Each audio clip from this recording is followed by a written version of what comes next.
예, 이것은 우리 레위인과 이스라엘 백성들이 하나님 앞에 드리는 회개의 기도문의 일부입니다. 오늘 읽은 말씀은 하나도 이해되지 않는 것이 없고 하나도 우리가 이해 못할 내용도 없습니다. 그런데 이 성경 말씀을 읽으면 마음이 어때요?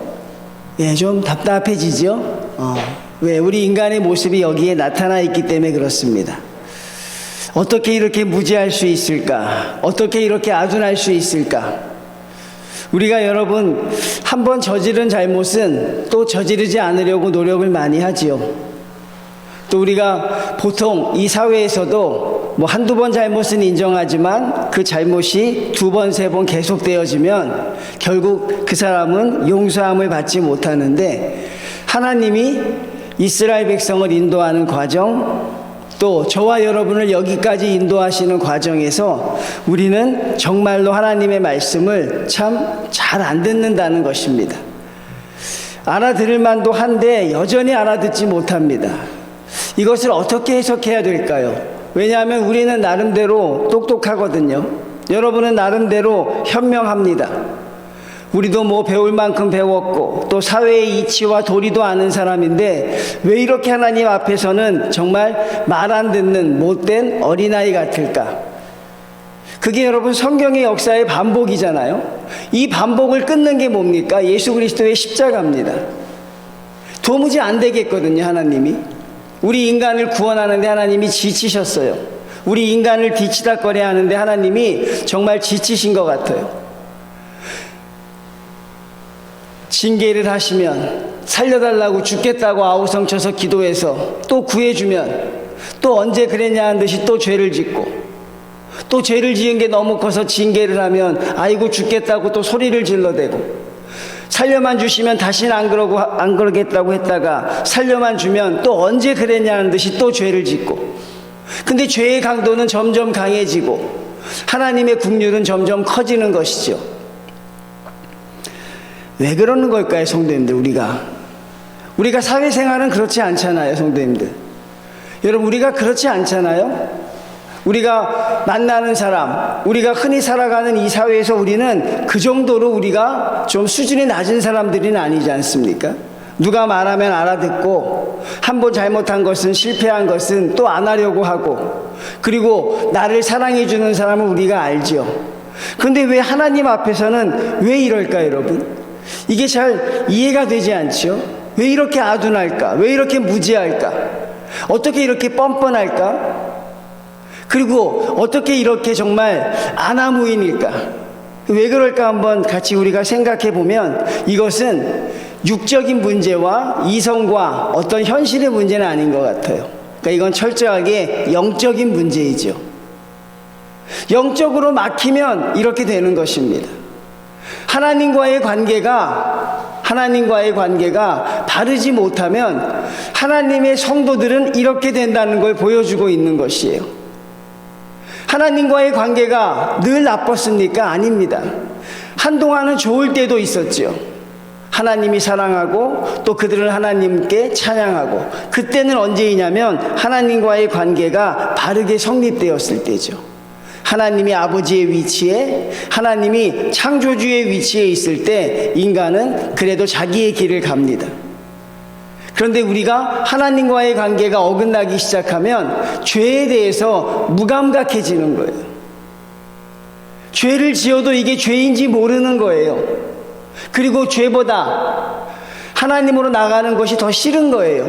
그러니까 그걸 하지 않는 것이죠. 그런데 본능적으로 살고는 싶은 거죠. 본능적으로 죽고 싶지는 않은 거죠. 하나님 앞에 그래서 용서해달라고 다시 돌아오는 모습, 그런 생각을 해봤습니다.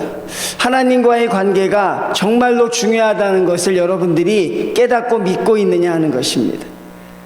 우리가 그냥 그게 좋을 것이라고 막연히 생각하는 게 아니라 그러면 좋겠다라고 그냥 우리가 거기에 집중하지 못하는 게 아니라, 하나님과의 관계가 성도의 신앙의 처음과 끝입니다.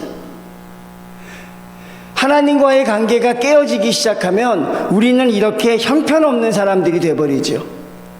우린 이렇게 여러분 정말 아둔한 사람이 될 수밖에 없어요. 우리가 오늘 그 말씀을 하나하나 살펴보려고 합니다.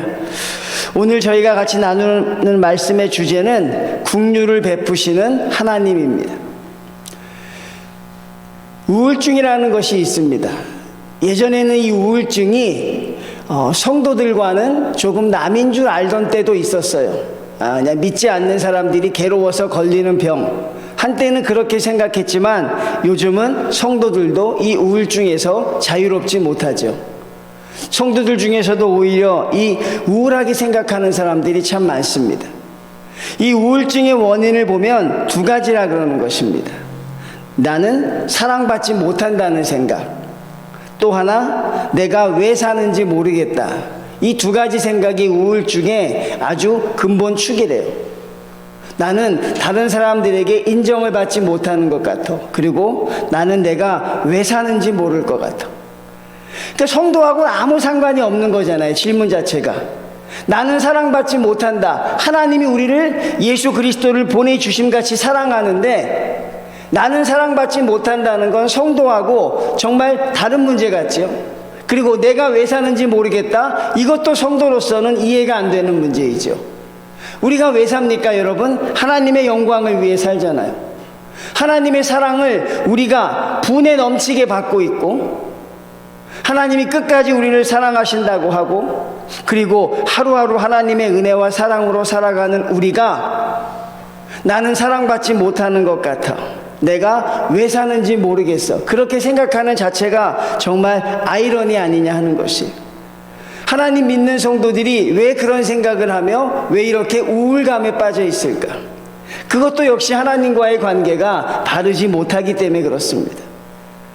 많은 사람들이 상처를 받고 많은 사람들이 그 마음에 고통을 받고 살아갑니다. 그래서 여러분, 그래서 교회가 있는 것이에요. 그런 성도들을 위해서 우리가 몸이 아프면 병원이 많지 않습니까? 근데 이 심령이 아픈 사람들, 심령이 다친 사람들을 위해서 사실 교회가 있는 것이죠. 왜? 교회는 치유하는 역사가 있는 곳이니까. 그런데 그 기능이 작동하지 않잖아요, 교회에서 요즘에. 교회 내에 내 속마음을 털어놓을 수 있는, 나를 응원해주는 어떤 사람이나 또 내가 어려움이 있을 때 내가 마음 터놓고 이야기할 수 있는 그 상담 체계가 부족하잖아요. 교회에 그런 것들이 많이 없다고요. 정말 교회는 치유하는 곳인데, 그러려고 교회가 있는 것인데, 교회가 여러분 무엇 때문에 있다고 생각하십니까? 하나님과의 관계에서는 예배이지만 예배 이후에는 무엇을 해야 됩니까? 우리가 예수님께서 무엇을 하셨어요? 주님께서 하나님께 기도하시고 그 다음에 무엇을 하셨습니까? 사람들을 치유하셨죠. 몸이 아픈 사람은 몸을 치유해주고, 마음이 아픈 사람은 마음을 치유해주고, 제가 지난주 금요일날 같이 말씀 나누었지만 수가성 여인에게 몸을 치료해주니 마음의 병이 있는 거죠. 남편이 어디 있느냐? 예수님께서는 항상 그런 사역을 하셨어요. 그리고 주님은 이 땅에 교회가 필요하다고 생각했지요. 교회가 너무 많다고 하는 건 여러분, 믿지 않는 사람들의 얘기가 아니라 믿는 성도들의 입에서 많이 나오는 얘기예요. 교회가 너무 많은 것 같아. 목사가 너무 많은 것 같아. 이 믿지 않는 사람들은 교회 자체에 관심이 없거든요. 어디에 교회가 있는지 누가 목사인지 별로 관심이 없어요. 아, 교회가 왜 이렇게 많을까요? 목사님들이 왜 이렇게 많을까? 권사님들은 왜 이렇게 많을까? 그건 성도들의 얘기지 믿지 않는 사람들의 얘기는 아니라고요. 왜 교회가 천덕꾸러기가 됐을까요? 하나님께서 하늘의 통로로 복을 주신다는 그 교회가 왜 이렇게 천덕꾸러기가 되었을까? 성도들이 그것을 잘 인식하지 못하고 있기 때문에 그렇죠. 여러분이 다니는 교회, 우리가 섬기는 교회에 여러분이 속마음을 털어놓을 수 있는, 여러분을 응원하고 여러분을 사랑해주고 여러분이 어떤 행동을 해도 여러분을 안아줄 수 있는 그런 성도들이 존재하느냐 하는 것이에요. 또 하나는 내가 내 아픔을 이야기할 수 있는 그런 교회 시스템이 있는가? 없다면 그게 빨리 만들어져야 되는 것이고, 없다면 작지만 목회자나 또 교육자들이 그런 역할을 해야 되는 것이고, 뭐 그런 역할을 굳이 교역자가 할 필요도 없죠. 그런 성도가 있으면 그 교회는 참 괜찮은 것이죠. 왜냐하면 상처받은 사람들이 우울증에 안 가고 극단적으로 자살까지 안 갈 수도 있죠. 치유를 받을 수 있으니까. 그런데 치유를 받지 못하고 있는 것이 하나님의 말씀으로 은혜를 받지만 순간적이죠. 그 다음에 내려와서 성도들에게 치유를 받아야 하는데 그게 되지 않죠. 이게 참 안타까운 일입니다. 교회가 무엇을 하고 있는가 우리가 생각해 보면 특별히 교회가 별로 하는 일이 없다는 것이죠. 왜냐하면 눈에 보이게 지금 아파가는 성도들이 많이 있는데 그들을 외면하고 예배만 잘 드리면 된다고 하는 것은 정말 서기관과 바리새인들과 다를 바가 없는 것처럼 보이지요. 그러니 교회가 어떤 역할을 해야 되는지, 교회의 성도들이 무엇을 해야 되는지 우린 그걸 정확하게 기억해야 돼요. 왜? 누구든지 마음의 상처는 받을 수가 있으니까. 언제 어느서든지 누구든지 고통을 당할 수 있으니까. 여러분, 이건 우리가 잘 생각해 봐야 할 문제예요. 교회에서 상처받았다는 사람은 점점 늘어났는데 교회에서 상처가 치유됐다는 사람은 점점 줄어들고 있어요. 그러니까 요즘의 성도들은 아예 마음을 열지 않습니다. 죽을 만큼 아파도 안 아픈 척합니다. 눈물이 쏟아지게 괴로워도 괜찮은 척합니다. 그게 여러분 그 성도가 대단한 게 아니에요. 하나님의 전에 나와서 마음을 열고 치유를 받아야 되는데 그거를 못한다는 거예요. 수고하고 무거운 짐을 지고 와서 교회에 나갈 때 더 무거운 짐을 지고 가는 것 같죠. 이것이 우리에게 잘못된 것이죠. 여러분, 한번 교회의 역할에 대해서 우리가 한번 생각해 볼 필요가 있죠. 더군다나 요즘처럼 많은 사람들이 마음을 다치고 상처가 심해지는 곳에서 과연 하나님의 복음은, 하나님의 성도는 어디로 향해야 할까? 우리가 정말 주목해야 하는 것은 무엇일까? 예, 맞습니다. 교회 밖에도 맞지만 우리 교회 안에도 우리의 사랑과 우리의 손길이 필요한 사람들이 많이 있습니다. 그러니 여러분, 서로 관심을 가져주는 것, 그게 바로 내 이웃을 내 몸과 같이 사랑하라고 말씀하신 하나님의 뜻이죠. 오늘날 기독교의 최대 적은 물질주의가 아니래요. 세상 밖에 쾌락주의가 아니라는 것입니다. 오늘날 교회의 최대의 적은 하나님을 자유롭게 믿지 않은 자유주의도 아니라는 거죠. 잘 기억하십시오. 예수님을 닮지 않은 크리스찬들이 한국 교회의 최대 적이라는 것이죠. 하나님을 닮지 않은 성도들, 예수님을 닮지 않은 크리스찬들이 오늘날 교회가 힘들고 어려워지는데 가장 1등 공신이라는 것. 너무나도 가슴 아픈 말이지만, 너무나도 날이선 비판적인 말이지만 그 말에 우리가 부인할 수 없죠. 결국 하나님과의 관계가 가장 중요한 것이고 내가 하나님의 성도로서 무엇을 해야 하는가 항상 생각하고 살아야 되는 거죠. 하나님의 성도로서 자녀를 키운다, 그건 아니죠. 여러분, 하나님의 성도로서 내가 직장에 다닌다, 하나님의 성도가 되기 위한 가정이지 그게 우리의 마침표가 될 수는 없으니 결국 하나님은 물으실 것입니다. 내가 나를 위해 무엇을 하였느냐. 그럼 우리가 주님 앞에 그것을 대답할 수 있는, 우리가 좀 깨어서 생각할 수 있는 성도들이 되셔야 합니다. 그 말씀을 제가 왜 길게 했습니까? 하나님은 긍휼이 많으시다는 것이죠. 하나님은 우리를 너무나도 사랑하신다는 것이죠. 우리가 요즘 매일같이 사순절 말씀을 묵상하지만 하나님의 사랑을 우리가 씹으면 곱씹을수록 그 사랑이 너무나 큰 것이죠. 우리가 그 사랑을 하나님 앞에 배워야 하는 것이죠. 긍휼이 많으신 하나님이 우리에게 첫 번째로 주시는 게 있어요. 사랑이 많으신 하나님이 우리에게 첫 번째 주시는 게 있습니다. 그건 바로 경고하시는 하나님입니다. 하나님이 우리를 사랑하시기 때문에 하나님이 우리를 향해서 경고하십니다. 29절 말씀 한번 볼까요? 다시 주의 율법을 복종하게 하시려고 그들에게 경계하셨으나 하나님의 뜻대로 살게 하려고 하나님께서 이스라엘 백성들을 경계하십니다. 이 경계가 다른 말로 말하면 경고하는 거죠. 돌아오라는 것입니다. 그렇게 살면 안 된다는 것입니다. 악한 사탄은 여러분에게 경고하지 않아요. 악한 사탄은 여러분에게 뭐라고 합니까? 뭐라 그래요, 여러분? 문제 없다 그래요. 여러분 아무 문제 없다 그래요. 괜찮다 그래요. 악한 사탄은 신경 쓰지 말라 그래요. 잘 될 거라 그래요. 여러분 제 말이 맞죠? 문제 없다 그런다고요. 괜찮다 그러고 앞으로 잘 될 거라고 하고 천천히 하라고 합니다. 근데 하나님은 우리에게 경고하시죠. 30절 말씀 봅니다.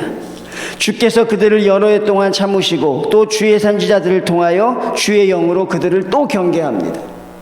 말씀으로 경고하고 선지자로 경고하고 그 다음에 무엇으로 경고합니까? 성령으로 경고합니다.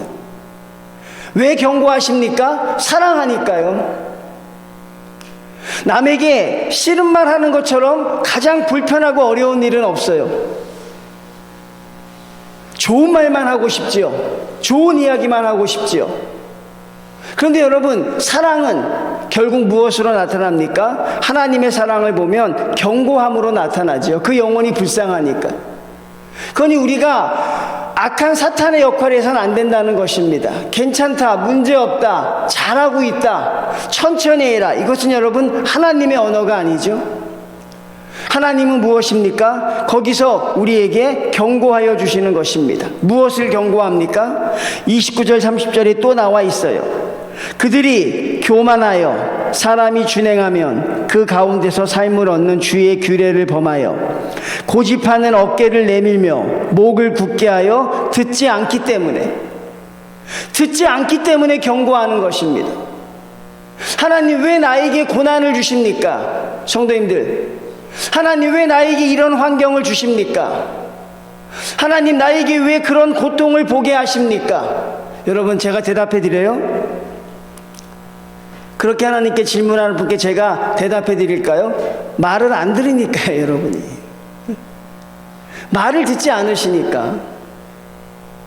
하나님이 처음부터 그러세요? 아니잖아요. 여러분 하나님은 처음부터 그러지 않으세요. 돌아오라고 이야기합니다. 여러분 이스라엘 백성에게 하나님이 예레미야를 보내서 얼마나 간곡하게 이야기합니까? 너희들의 죄가 아무리 크더라도 회개하고 돌아오면 내가 받아줄 것이라. 너희가 벌을 받는 그 순간에도 회개하고 돌아와라. 그럼 내가 너를 아무 일 없다는 듯이 받아줄 것이다. 너희 죄가 주홍같이 붉을지라도 내가 너희를 희게 할 것이라. 하나님은 그런 하나님이시잖아요. 근데 이스라엘 백성이 이게 말을 듣지 않는 거죠. 왜? 마음이 완악해지니까. 결국 너무나도 단순하지만 때려야 말을 듣는 거죠. 때려야 말을 듣는 거예요. 그러니까 하나님의 매의 강도는 점점 강해질 수밖에 없죠. 하나님의 매의 강도는 점점 세진다는 게 하나님이 우리를 미워해서가 아니죠. 성경이 정확하게 말하잖아요. 말을 듣지 않는다. 어깨를 내밀며 목을 굳게 하여 듣지 않는다. 30절에 또 말하고 있어요. 그들이 듣지 아니하므로. 왜 안 들으십니까, 여러분? 하나님의 말씀을 왜 안 들으십니까? 사랑하는 성도님들, 하나님 말씀 왜 안 듣습니까? 여러분 그 끝에 뭐가 있는지 정말 정녕 아십니까? 하나님 말씀의 불순종에 그 끝에 무엇이 있는지 여러분 아십니까? 그것을 알면서도 그러십니까? 그럼 우리에게 정말 살고 죽는 문제지요. 다른 것은 다 괜찮지만 하나님의 말씀을 순종하지 않는 죄는 감당하기 어려운 거죠. 다른 것은 다 다시 할 수 있는 기회가 있습니다. 욥처럼 모든 걸 다 잃어버려도 하나님과 함께하면 다시 채워주시는 은혜가 있지요. 그런데 사울 왕이나 가룟 유다처럼 하나님을 잃어버리면 그 사람에겐 아무 기회가 없어요. 굉장히 무서운 이야기를 하고 있는 거죠. 앞으로 내가 잘 들어야겠다. 이렇게 가벼운 문제로 해결될 게 아니라니까요. 살고 죽는 문제라니까요. 나만 살고 죽는 게 아니라 우리 가정까지 살고 죽는 문제가 되는 거죠. 하나님의 대답은 아주 심플하죠. 너희가 듣지 않았기 때문에 내가 너희를 경고한다는 사실입니다. 성도님들, 하나님의 경계를 혹시 듣고 계십니까? 여러분이 기도하시는 중에, 여러분이 말씀 묵상하시는 중에, 아니면 여러분의 마음 중에 하나님의 경고를 듣고 계십니까? 하나님의 경계를 여러분들이 들을 수 있는 믿음이 있느냐 하는 것입니다. 그것이 듣는다면 여러분, 하나님께 속히 돌아가야 합니다. 돌아가지 않으면 여러분, 바벨론의 70년 포로 생활이 기다리고 있는 것이고요, 돌아가지 않으면 애굽의 400년 포로 생활이 기다리고 있는 거예요. 그걸 우리가 어떻게 감당할 수 있겠습니까? 그 어려움을 어떻게 우리가 자초할 수 있겠어요? 하나님이 우리를 얼마나 사랑하시냐면요, 사사기 10장에 하나님이 이스라엘 백성들이 고통당하는 걸 보고 하나님이 근심하여 우실 지경이 된다고 했어요. 하나님은 자기 사랑하는 자녀가 고통당하는 게 싫은 거죠. 너무나도 100분 10분 공감이 돼요. 우리 자녀를 생각해 보면 내 자녀가 고통당하는 걸 좋아할 부모가 누가 있습니까, 여러분? 내 말을 안 들을 땐 밉지만 그렇다고 그 자녀가 어려움 당하는 걸 좋아할 부모가 누가 있어요? 우리가 여러분 자녀를 때리고 때린 다음에 얼마나 마음이 아파요. 자녀가 자고 있을 때 내가 때린 데 가서 내가 너무 세게 때린 거 아닌가, 그리고 아픈 데를 만져주는 게 우리가 연약하지만 부모의 마음이잖아. 하나님은 여러분이 잘못된 길로 가는 걸 원치 않아요. 그런데 하나님이 여러분을 사랑하니까 지옥으로 가는 건 볼 수 없잖아요. 쭉정이가 되는 건 볼 수 없잖아요. 만약에 그걸 볼 수 있다면 하나님이 아버지가 아니신 거죠. 하나님의 경계를 들어야 합니다. 하나님의 경계가 계속되다가 경계가 안 되면 그건 무슨 사인일까요? 여러분, 그건 무슨 사인일까요? 여러분, 우리 마음이 완악해진 거죠. 그것조차 못 듣는 거죠.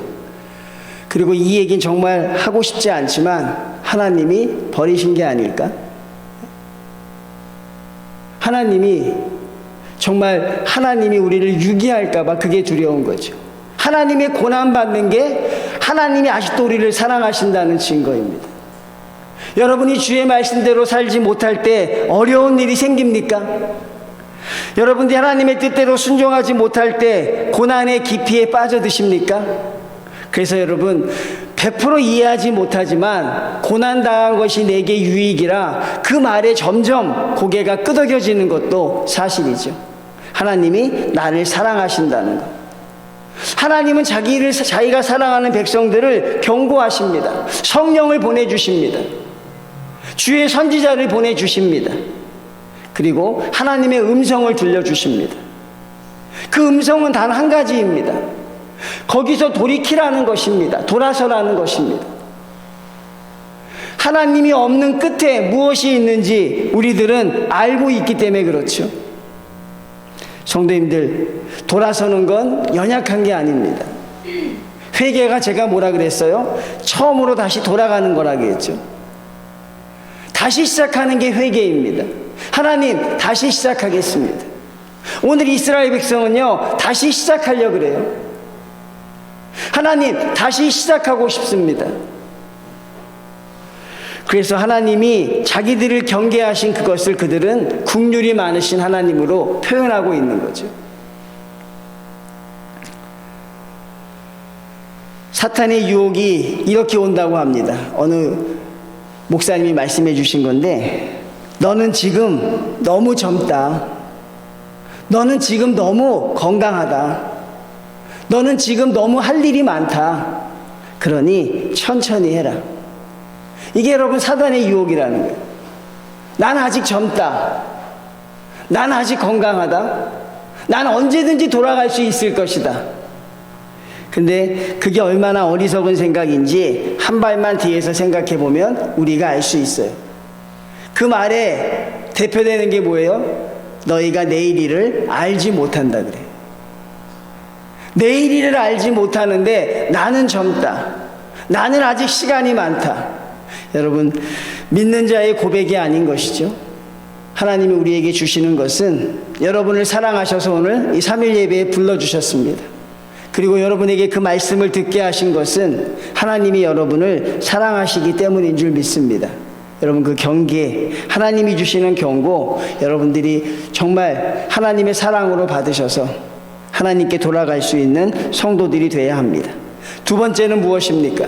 긍휼이 많으신 하나님은 우리에게 고통과 환난을 주십니다. 아멘. 할렐루야. 고통과 환난을 주십니다.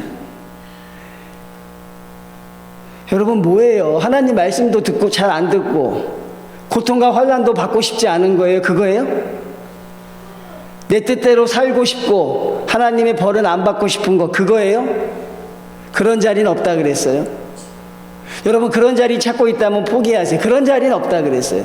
차든가 더 없든가 하라 그랬어요. 하나님을 택하든가 바알을 택하라고 했지, 그런 자리는 없습니다. 여러분, 그 환상에서 깨어나십시오. 하나님의 편에 서든가 세상의 편에 서는 것이지. 그러니 여러분, 하나님이 사랑이 많으시기 때문에 뭘 주신다고요? 고통과 환난을 주십니다. 27절 또 나옵니다. 주께서 그들을 대적의 손에 넘기사. 27절부터 시작하잖아요, 여러분. 주께서 그들을 대적의 손에 넘기사. 그리고 여러분 28절 보면 원수들에게 지배를 당하게 하시고, 그리고 여러분 또 30절 넘어가서 보면 열방 사람들의 손에 넘기고, 계속해서 환난을 당하게 되는데, 성도로서 정말 당하지 말아야 될 환난을 하나님이 주실 때가 있어요. 우리가 당할 때 부끄러운 환난이 있죠. 이스라엘이 누구의 손에 망했냐면 바벨론의 손에 망했어요. 결국 무엇입니까? 하나님께서 믿는 성도들을 믿지 않는 사람들 손에 붙여버린 거예요. 여러분, 치욕적인 거 아니겠어요? 하나님의 성도를 믿지 않는 사람들에게 붙여버렸어요. 하나님이 왜 붙이셨을까요? 그렇게 이방 사람들을 부러워하니까요. 그냥 하나님을 섬기면서도 가나안 땅에 들어가서도 이방인이 섬기는 그 우상에 그냥 마음이 뺏겨버리는 거예요. 이방인들이 먹는 음식이 너무 좋아 보이고 그 이방인들이 하는 풍속이 너무너무 좋아 보여. 근데 하나님의 성전에 있으면서도 마음은 다 바알에게 뺏겨버린 거예요. 하나님의 성전에 있으면서도 세상을 바라보는 성도와 너무나 똑같다는 것이, 하나님의 성전 안에 있으면서도 우리의 마음과 생각은 저 세상에 가 있습니다. 제자들처럼 높아지려고 하고 더 많이 가지려고 하고. 하나님이 그런 사람들에게 그럼 이방 사람들하고 살아라 그런 거예요. 내가 그렇게 이방 사람이 좋으면 평생 살게 해주겠다. 내가 그렇게 이방 사람들의 삶이 귀하니 그럼 내가 그들에게 아예 살게 해줄게. 그리고 이방 사람들 손에 붙여버려요. 근데 이방 사람들 손에 붙이는 삶이 그게 기쁘고 행복한 삶이 아니잖아요. 여러분이 교회 안에서 세상을 바라보면, 세상을 자꾸 사모하고 세상을 흠모하면 하나님이 세상에게 여러분을 맡겨버려요. 이 거친 세상, 여러분, 세상에 우리를 붙이면 우리가 어떻게 되겠어요? 집 나간 탕자가 행복했습니까? 아버지의 집만 벗어나면 살 것 같았어요.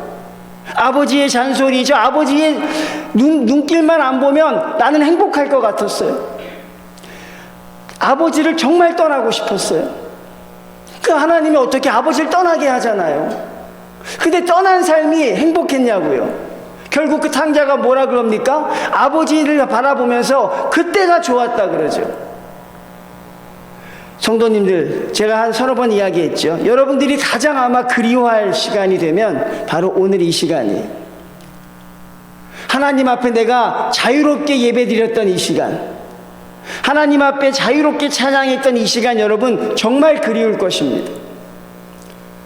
병상에 계신 분들을 신방 가면 그 얘기를 꼭 하세요. 목사님, 그때 식당에서 봉사할 때가 너무너무 좋았어요. 그때 구역장으로 봉사할 때가 너무너무 좋았어요. 그때 마음껏 찬양할 때가, 그때가 참 행복했습니다. 여러분이 가장 그리워하고 가장 좋은 것은 하나님 안에 있을 때입니다. 여러분, 하나님보다 물질이 좋아 보이죠? 하나님보다 권력이 좋아 보이죠? 근데 그거 소유하면 여러분 기쁠까요? 그렇지 않을 것 같아요. 하나님이 그들을 이방의 손에 붙여버려요. 원수의 손에 붙여버려요. 열방의 손에 붙여버려요. 붙이는 순간 하나님은 그들의 주인이 아닌 것이에요. 이제 그들은 누구의 지배를 받습니까? 이방 사람들의 종이 되는 것이죠. 얼마나 하나님이 사랑하시면 그렇게 이스라엘 백성을 심판하십니까? 하나님이 이스라엘 백성을 바벨론에게 멸망시키면서 70년만 참으라고 이야기하죠. 70년 후에 내가 돌아오게 할 것이라. 그래서 저는 바벨론의 70년은 하나님의 정해놓으신 계획은 아닌 것 같아요. 이스라엘 백성들이 자초한 고난이죠. 우리의 고난은 하나님이 정해놓으신 고난이 있고, 또 다른 고난은 내가 만들어낸 고난이 있겠죠. 요나가 물고기 뱃속에 들어간 것은 요나가 스스로 잘못해 당하는 고난이죠. 예수 그리스도의 십자가의 고난은 하나님이 예정하신 고난이고, 여러분 그거 혼동하시면 안 돼요. 그거 헷갈리시면 안 됩니다. 하나님은 사랑하는 자들에게 어려움을 주십니다.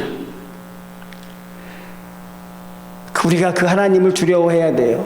우리가 하나님 앞에 겸손하지 않으면 언제까지 여러분 주의 말씀을 듣지 않을 수 있겠어요? 언제까지 내가 하나님 말씀에 불순종하며 살겠습니까? 그러면 하나님이 우리를 대적들에게 버려버리십니다. 그 하나님을 우리가 두려워해야 됩니다. 그리고 하나님이 다스리지 않는 삶이 얼마나 고통스러운 것인지, 하나님이 함께하지 않는 삶이 얼마나 고통스럽고 힘든 것인지 우리는 알아야 한다는 것이죠.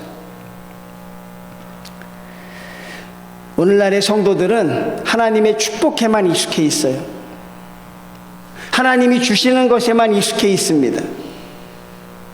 근데 여러분 앞으로는 하나님의 징계에도 익숙해지시기를 바랍니다. 하나님의 환난에도 여러분 익숙해지셨으면 좋겠어요. 하나님의 뜻대로 살지 못할 때 하나님의 징계에도 익숙해지시라고요. 하나님이 나를 돌아오라고 하는 것이구나. 성도들이 하나님의 복을 받으면 감사헌금도 드리고 교회에 떡도 하고 막 식사도 사고 엄청나게 감사의 표현을 해요. 감사가 너무 고마우니까. 그런데 여러분 하나님의 징계를 받을 때에도 그렇게 하시라고요. 하나님이 나에게 징계를 주셨습니다. 교회 떡 같은 거 할 때도 그렇죠. 하나님이 나에게 징계를 주심에 감사해서 우리가 웃지만 사실은 그게 우리의 모습인 거죠. 그러니까 우리는 축복에만 익숙하죠. 하나님의 형벌에 익숙하지 않죠. 그러니까 축복에는 아우성치는 사람이 없어요. 왜 이렇게 많이 주십니까 하는 사람이 없어. 근데 고난만 주면 성도들이 그냥 난리가 나죠. 힘들고 어렵다. 하나님 왜 그러시냐. 에? 여러분 그렇지 않다는 것입니다. 사랑의 표현입니다. 자, 세 번째 무엇입니까? 드디어 하나님의 본뜻이 담겨져 있어요. 세 번째는 마지막으로 긍휼이 크신 하나님은 우리를 건지시는 하나님입니다. 할렐루야. 우리를 구원해 주시는 하나님. 자, 처음에 우리를 경고하십니다. 경고 듣지 않으면 고통과 환난을 주십니다. 그럼에도 불구하고 우리를 반드시 건져 주십니다. 여러분이 하나님의 택한 자라면, 우리가 하나님의 구원 사역 안에 들어있다면, 우리가 하나님의 부르심을 받은 사람이라면 하나님은 여러분을 반드시 구원해 주십니다. 28절 볼까요? 그들이 돌이켜 주께 부르짖음에 주께서 하늘에서 들으시고 여러 번 주의 긍휼로 건져주시고. 우리가 잘하는 건 하나 있어요. 그게 뭡니까? 부르짖는다는 거죠. 고통을 당하면 부르짖습니다. 하나님 여기서 나를 구원하여 주십시오. 이 부르짖는다는 게 여러분 얼마나 큰 뜻이냐면요, 이 원어대로 해석을 하면요 천둥과 같은 소리래요. 하늘이 떠나가게 소리 지른다는 거예요. 도와달라고, 살려달라고. 예? 그럼 하나님이 그 소리를 들으신다는 거예요. 하나님은 사랑이 많으시니까 그 소리를 듣고 어때요? 여러 번 우리를 구해주세요. 우리에게 매일 속는 거죠. 하나님이 우리에게 매일같이 속아주시는 거죠. 구해주면 하나님의 뜻대로 살 것 같지만 또 언제 그래야 한다는 듯이 오늘 여기 정확하게 3번이나 반복되잖아요. 구해주면 하나님 앞에 감사하지 못하고 또 어려움 당하면 또 부르짖고. 그게 여러분 그 시대가 어느 시대입니까? 그렇게 살았던 긴 시대가 있어요. 그 시대가 바로 암흑시대라고 하는 사사기 시대입니다. 순종하지 않아서 고통을 당하면 하나님이 사사를 보내주십니다. 사사를 통해서 구원해 주시면 잘 살겠다고 했다가 또 다른 죄를 짓습니다. 그 역사를 여러분, 그 반복하는 역사를 얼마나 길게 했어요. 그래서 성경에서 사사기 시대를 뭐라 그래요? 암흑의 시대라고 합니다. 지금 우리가 살아가는 시대도 사사기 시대와 다르지 않습니다. 성도님들, 힘들면 주님 앞에 기도합니다. 그런데 하나님이 해결해 주시면 기도하지 않습니다. 어떤 사람은 그게 당연하다고 생각하는 사람도 있어요. 연약한 인간이기 때문에. 당연한 건 아닙니다, 여러분. 어떻게 그게 당연한 것입니까? 하나님의 은혜에 감사해서 그 은혜 간직하고 살아야 되는데 그렇지 못한다는 것이죠. 그러니까 우리가 그것이 하나님 앞에 우리가 얼마나 겸손하고 가벼운가를 보여주시는데 하나님은 우리를 그럼에도 불구하고 구해주시죠. 26절 보면 이스라엘 백성이 어떤 죄를 짓습니까? 그들은 순종하지 아니하고 주를 거역하며 주의 율법을 등지고 주께로 돌아오기를 권면하는 선지자들을 죽이는 끔찍한 죄를 짓습니다. 이런 죄를 지어요, 그들이. 율법을 등지고 주께로 돌아오기를 경고하는 선지자들을 죽여서 하나님을 모독하는 죄를 지어요. 그럼에도 불구하고 하나님이 그들을 건져주십니다. 29절 보면 목을 굳게 하여 듣지 아니하였나이다. 하나님은 그래도 이스라엘 백성을 구해주십니다. 28절 말씀 한번 볼까요? 자, 27절에 제가 앞에서 말한 그런 일들이 지났어요. 하나님께 부르짖습니다. 하나님이 그들의 부르짖음을 듣습니다. 그리고 문제를 해결해 주십니다. 28절이 그렇게 되죠. 그들이 뭐라 그럽니까? 평강을 얻은 후에. 자, 그 다음에 어떻게 돼요? 다시 주 앞에서 악을 행함으로. 왜 이렇게 사는 거냐고요, 여러분. 우리가 왜 이럴 수밖에 없는 거냐고. 평강을 주셨는데 우리는 하나님 앞에 악으로 갚잖아요. 하나님이 하나님을 등진 사람을 구원해 주셨는데 왜 구해 줍니까? 부르짖으니까요. 살려달라고 소리를 지르니까. 그러니까 여러분, 그들에게 평강을 주셨는데 그 평강이 채 얼마 끝나기도 전에 그들이 어떻게 해요? 다시 주 앞에 악을 행합니다. 인간이 주 앞에 다시 악을 행하지요. 그럼 하나님은 어떻게 하십니까? 다시 긍휼을 베푸십니다. 우리 인간은 또 죄를 짓습니다. 하나님은 또 긍휼을 베푸십니다. 그래서 여러분, 28절과 29절에 보면 하나님이 다시 긍휼을 베푸신다고 말씀하고 있고요. 28절과 30절을 보면 여러 해 동안 참아주신다고 말해요. 그러니까 하나님의 사랑이 훨씬 더 큰 거죠. 성도님들이 이제 그만하고 돌아오셨으면 좋겠습니다. 이제 그 정도 하셨으면 됐습니다, 여러분. 이제 여러분 또다시 죄를 범치 말고 이제 하나님께로 돌아오십시오. 하나님이 여러분의 문제를 해결해 주셨으면 이제 그 사이클에서 벗어나라는 것입니다. 이제 주님 앞에 부르짖고 하나님의 징계가 필요 없는 백성으로 살아가셨으면 좋겠어요. 하나님의 마음을 기쁘게 하시는 성도로 살아가셨으면 좋겠습니다. 하나님의 마음을 시원케 하시는 성도로 살아가셨으면 좋겠어요. 또다시 주님 앞에 주여 내가 또 죄를 지었나이다 살려주십시오. 그렇게 오지 말라는 것입니다. 그렇게 오셔도 하나님은 여러분을 또 살려주시겠지만 이제 그 정도 했으면 됐잖아요.